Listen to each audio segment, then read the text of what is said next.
2 અંકવાળી સંખ્યાઓની બાદબાકીની ઊભી રીત શીખીશું। એક દિવસ બડબોલા કાકાએ ગોલુને બીજા ગામમાં તુફાન કાચબાને એક બાસ્કેટમાં 78 લાડુ પહોંચાડવાનું કહ્યું। ગોલુએ 21 લાડુ ખાઈ લીધા। હવે કેટલા વધ્યા તુફાન માટે? બાળકો, શું તમે જણાવી શકો છો કે બાસ્કેટમાં હવે કેટલા લાડુ વધ્યા? બાસ્કેટમાં વધેલા લાડુઓની સંખ્યાની જાણકારી મેળવવા માટે આપણે બાદબાકીનો ઉપયોગ કરવો પડશે। આવો આ બાદબાકીની સંખ્યાઓને આપણે ઊભા રૂપમાં લખીને કરીએ। તો બાળકો, આપણે પહેલા શું કરીશું? હા, આપણે બંને સંખ્યાઓને 10 અને 1માં આ રીતે લખી લઈશું। હવે આપણે 78ના 8 એકમાંથી 21ના 1 બાદ કરીશું અને વધ્યા 7 1। હવે જો આપણે 7 10 માંથી 2 10 બાદ કરીએ તો કેટલા 10 વધશે? એકદમ સાચું, 5 10। તો હવે બાસ્કેટમાં કેટલા લાડુ વધ્યા? હા, બાસ્કેટમાં હવે 57 લાડુ વધ્યા। થોડે દૂર ગયા પછી ગોલુએ બબ્બનની આઈસ્ક્રીમની દુકાન જોઈ।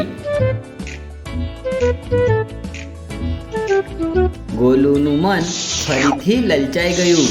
તેણે બબ્બનને કહ્યું કે તેની પાસે પૈસા નથી, પરંતુ તે 10 આઈસ્ક્રીમના બદલામાં તેને 38 લાડુ આપશે।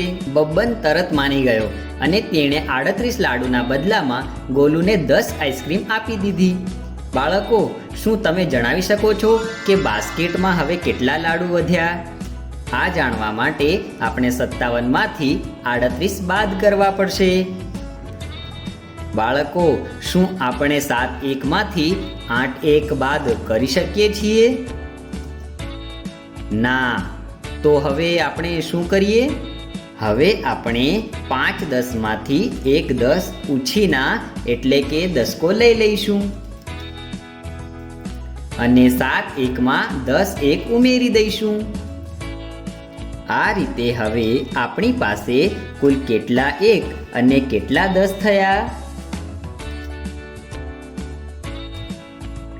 17 1 અને 4 10 થયા। હવે 17 1માંથી 8 1 બાદ કરીને વધ્યા 9 1 અને 4 10 માંથી 3 10 બાદ કરીને વધ્યા કેટલા 10? એકદમ સાચું, 1 10।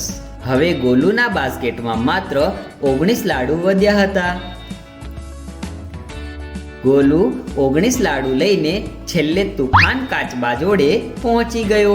જ્યારે તુફાને જોયું તો 78 લાડુની જગ્યાએ માત્ર 19 લાડુ મેળવીને ગોલુને કહ્યું કે બડબોલા કાકાએ 78 લાડુના બદલે ગોલુ માટે એક રંગીન નવી ટોપી આપવાનું કહ્યું હતું। વધ્યા હતા, પરંતુ બાસ્કેટમાં ફક્ત 19 લાડુ વધ્યા હતા।